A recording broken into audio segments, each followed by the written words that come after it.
Hello students, welcome back. In this video I am going to do question number 5 of exercise 14.1.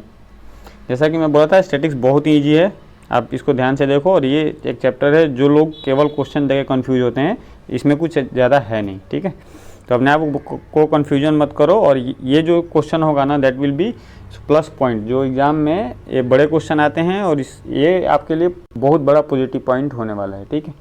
और ये chapter भी आपका excluded नहीं है कोरोना टाइम में। तो सबसे बढ़िया है कि अगर आपको किसी और से मार्जिन लेना है, मतलब लीड करना है, तो आपको ये चैप्टर पे थोड़ा सा ज़्यादा ध्यान देना है। और ये चैप्टर एकदम सिंपल है। ट्रिग्नोमेट्री, ट्रायंगल और बहुत सारे ऐसे चैप्टर से कंपेयर करोगे, this chapter is more easier than other chapters, ठीक है। तो इस क्वेश्चन में देते हैं, in retail market fruits vendors were selling mangoes. Fruit vendor है, फ्रूट वेंडर मतलब फल बेचने वाला, मैंगो बेचता है।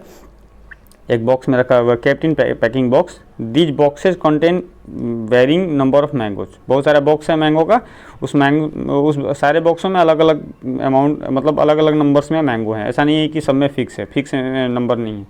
The following by the distribution of mangoes according to the number of boxes. अभी देखो ये क्या बोला है, 15 बॉक्स में इतना मैंगो है, 50 से 52 तक। एक डिजिट नहीं दिया, क्लास दिया है, ठीक है। और 53 से 55 110 बॉक्स में, 135 में इतना, और ऐसे करके ये आपको टेबल दिया हुआ है, ठीक है। अब पूछा find the mean number of mango kept in packing box, which method is finding the mean did you choose. अब ये पूछ रहा है कि अगर मैं सारे बॉक्सों के बारे में पूछूं कि एक एवरेज मैंगो बताओ जो सारे बॉक्सों में उतना डाल दें तो उतना मतलब मैंगो होना चाहिए, है ना। जैसे मान लो किसी में 50 है, किसी में 64 है, तो बोल रहा है कि मीन नंबर चाहिए मैंगो का, है ना। Find the mean number of mangoes kept in a packing box. Mean number of mangoes कितना आएगा, मीन पॉइंट चाहिए, ठीक है। तो जैसा कि आपको बताया था, तो सबसे पहले हमें क्या करना है, सबसे पहले हम, और इसमें एक और चीज़ पूछा है, which method of finding the mean did you choose.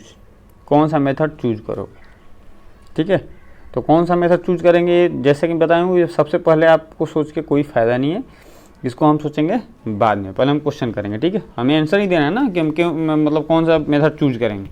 तो सबसे पहले हम देखते हैं कि ये इसमें कौन सा मेथड तक आएगा, ठीक है।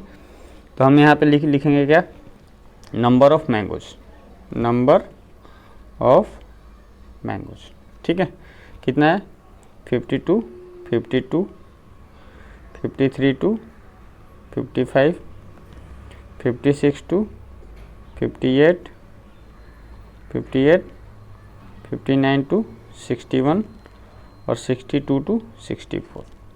हमें सीधे क्वेश्चन स्टार्ट करना है, ठीक है। तो क्वेश्चन हमने ये दिया है, ये लिख लिया, और दूसरा लिख लिया फ्रीक्वेंसी, मतलब number of mangoes. Number of mangoes लिख लेंगे, sorry number of boxes, mangoes नहीं, नंबर ऑफ बॉक्स। ये है 15, दूसरा क्या है 110, तीसरा क्या है 135, चौथा क्या है 115, पाँचवा क्या है 25। अब देखो, अब इससे आपको पता चलेगा कि कितने मेथड, इसमें कौन सा मेथड आप लगाओगे जिससे ये क्वेश्चन आसानी से बन जाए, है ना। पहले इसको टेबल में आप जब भी बनाओगे, इसको एक टेबल बना लेना। पेंसिल से बनाने की कंस्ट्रक्शन नहीं करना है, बट नॉर्मल सा टेबल बनाओ जिससे आप कंफ्यूज मत हो। कोई भी डाटा एक सिमिलर लाइन में होना चाहिए, सो दैट ईजियर हो जाएगा आपके लिए क्वेश्चन करना, ठीक है। तो यहाँ पे क्या होगा, अब यहाँ पे देखो नंबर ऑफ बॉक्सेज हो गया, तो ये क्लास है, तो यहाँ पे हमें मिड पॉइंट निकालना है ना। मिड पॉइंट एक्स, मैं उसको एक्स डिनोट करके लिख रहा हूँ, एक्स निकालना है। तो एक्स क्या हो जाएगा, 50 प्लस 52 कितना, 102/2, दैट विल बी 51, ठीक है। 53 प्लस 55 108, तो हो जाएगा 54, ठीक है। दूसरा 57, उसके बाद 60, उसके बाद 63। ये आपको मिड पॉइंट तो निकालने पड़ेंगे जब क्लास दिया है तो यहाँ तक तो हमने कुछ नहीं किया अभी तक ना, यहाँ पे तो जस्ट क्वेश्चन को हमने फॉलो किया है, ठीक है। अब देखो, आप इसको मल्टीप्लाई करके देखोगे तो काफ़ी बड़ा है ना, 57 से 135 मल्टीप्लाई करना है, मल्टीप्लाई करना बहुत डिफिकल्ट हो जाएगा, है ना। तो हम यहाँ पे क्या निकालेंगे, यहाँ पे हम अब इससे पहले इसके बाद क्या निकलता है, तो इसके बाद निकलता है D I. D I equal to X I minus A. क्या है ये फॉर्मूला होता है, एक्स आई माइनस ए। तो ए इसमें क्या है 57, ठीक है। तो एक्स आई माइनस ए, मतलब इस 57 में से हम इन सबको माइनस करेंगे, है ना। तो एक्स आई 51 में से 57 माइनस करेंगे तो हो जाएगा -6।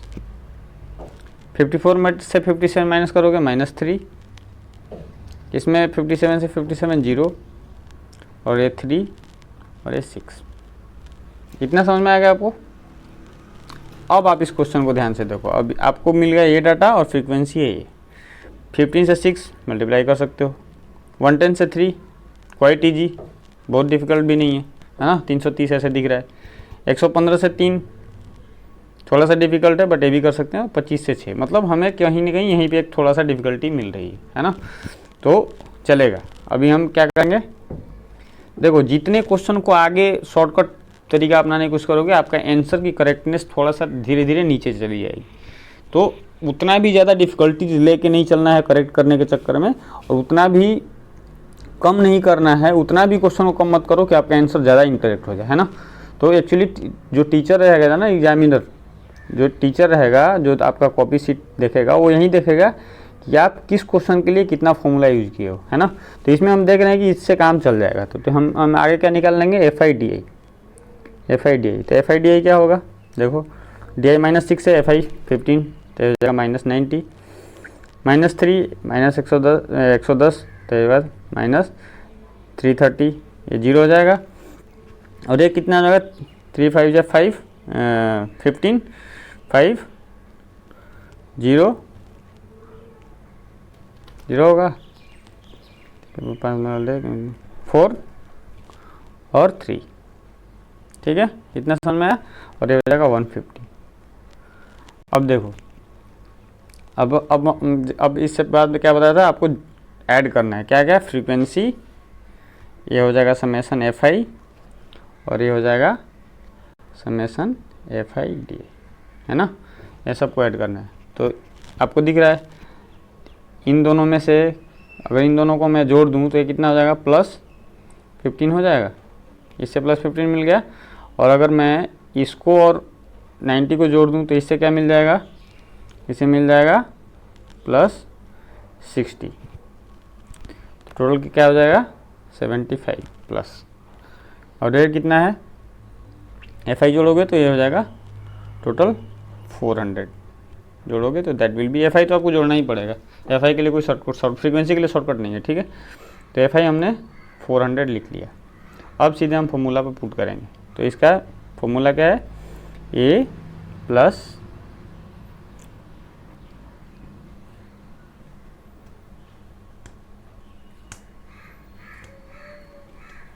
Summation F I D I upon summation F I. ये कितना हमने माना था, देख लो, ये हमने माना है 57, ठीक है। तो ये हो जाएगा 57 plus summation F I D गया 75 अपॉन 400, 25 से जाएगा 3 16, ठीक है। तो ये हो जाएगा 57 प्लस इसको वो करो तो 0.30 हो जाएगा, 30 में से 14, है ना। तो 1 और 140 हो जाएगा 8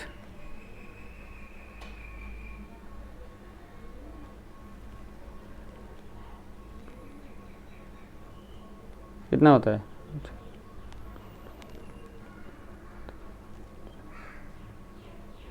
128 होता है, और ये था 114, तो ये जाएगा 140 था। तो हाँ ठीक है, 8 समथिंग आएगा ना, इतना प्लस यहाँ पे और आगे कुछ डिजिट आएगा। तो इसको हम लिख देंगे 57.18। अगर यहाँ पे आप देखोगे और आगे मैं करना चाहूँ तो ये जगह 12 और ये जगह 120, तो फिर से आ जाएगा ये 7, है ना। तो इसको 19 भी लिख सकते हो और 57.1। एक्चुअली क्या होता है 57 पॉइंट अगर 19 है तो इसको हम 2 लिख सकते हैं, मतलब 5 से ज़्यादा है तो ये बड़ा कर सकते हो, अगर 5 से कम है तो इसको 1 ही रहने दो, है ना। तो उसी तरह दैट विल बी आंसर 57.1 है, ठीक है, और 18, नो इशू, ये चलेगा। बट आपका जो इस क्वेश्चन का मेन पार्ट है ना, जो कोई भी एग्जामिनर जो देखना चाहेगा वो होगा, पता है क्या, वो होगा आपका ये कि आप किस क्वेश्चन में कितना फॉर्मूला डीप तक यूज कर रहे हो, ठीक है। अगर यहाँ पे यूआई निकालोगे तो टीचर सोचेगा कि नहीं यहाँ पे डीआई से काम चल जाता, यूआई की ज़रूरत नहीं है, ठीक है। तो बेसिकली हम देखेंगे फ्रीक्वेंसी से इसका मल्टीप्लिकेशन अगर ज़्यादा है तो हमें डीआई निकालना है, अगर डीआई भी ज़्यादा है तो हमें इसका एक कॉमन जो फैक्टर होगा उस कॉमन फैक्टर से डिवाइड कर देंगे। जैसे इसमें अगर कॉमन फैक्टर निकालूँ तो 3 से डिवाइड कर दूंगा तो ये हो जाएगा 2 1 0 1 2, तो और भी इजी हो जाएगा, बट एक्यूरेसी थोड़ा कम हो जाता है। इसलिए टीचर देखता है कि आप किस क्वेश्चन के लिए कौन सा फॉर्मूला तक यूज कर रहे हो, ठीक है। तो ऐसा करता हूँ ये क्वेश्चन भी आपको समझ में आ गया होगा। नेक्स्ट वीडियो में नेक्स्ट क्वेश्चन करेंगे। और हाँ, ये चीज़ बताना भूल गया, मैं जनरली नहीं बोलता हूँ सब्सक्राइब करने के लिए। अगर आपको लगता है कि मेरा वीडियो कहीं ना कहीं आपका कॉन्सेप्ट क्लियर कर रहा हो तो प्लीज़ आप सब्सक्राइब कीजिए, और सब्सक्राइब करने से पहले अपने दोस्तों को बताइए। सब्सक्राइब न भी करो तो चलेगा, लेकिन मेरा इंटेंशन है कि आप सभी को चीज़ें समझ में आए। आप एक चैनल पे एक कॉन्सेप्ट पूरा क्लियर करो, बार बार चैनल चेंज करके और दूसरे वीडियोस देख के कोई फ़ायदा नहीं है ना। अगर आपका कोई कमेंट हो तो प्लीज़ पोस्ट कीजिए, आपके लिए ज़रूरत पड़ी तो अलग से वीडियो बनाएंगे। तो अगले वीडियो में नेक्स्ट क्वेश्चन करेंगे, ठीक है।